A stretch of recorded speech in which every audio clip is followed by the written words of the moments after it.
meningkat, maka tingkat pengeluarannya menurun.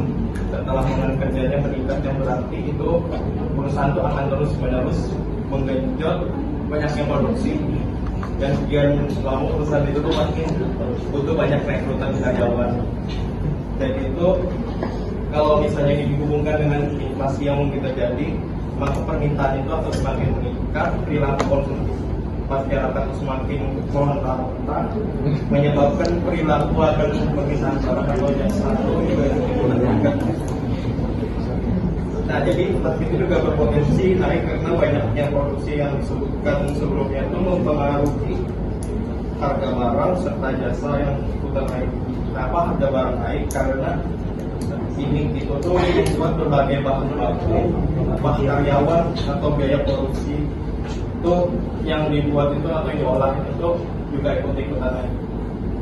Itu untuk yang mengenai mengapa jika GDP meningkat. Kalau semakin menurun, jika GDP menurun itu berarti upah dan kesejahteraan masyarakat itu juga semakin turun.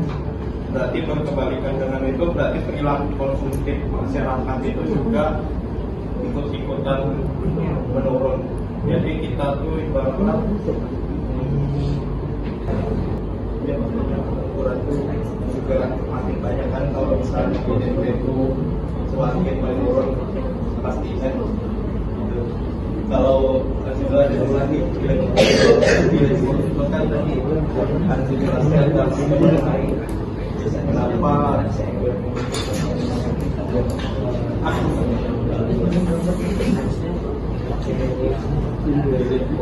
ini tadi kan dijelaskan terlibat yang mengenai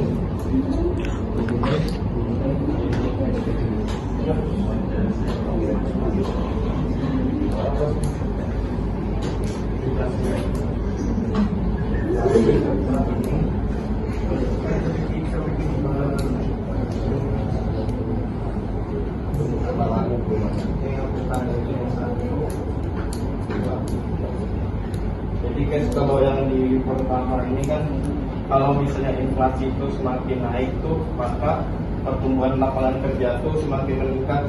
Nah, itu tuh berarti inflasi yang lebih tinggi itu dikaitkan dengan peningkatan permintaan barang dan jasa yang mendorong perusahaan itu semakin memperluaskan produksi serta tenaga kerjaannya. Untuk yang kedua, kenapa GDP itu turun?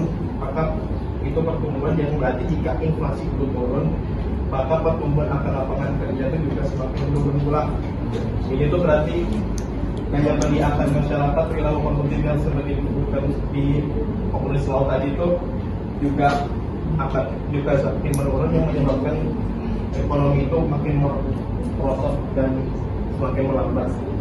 Lalu yang ketiga ini kan untuk base hasil ini berarti itu bahwa inflasi itu menunjukkan bahwa jangka panjangnya hubungan antara inflasi dan pertumbuhan itu tidak selalu berlaku pada jangka pendek.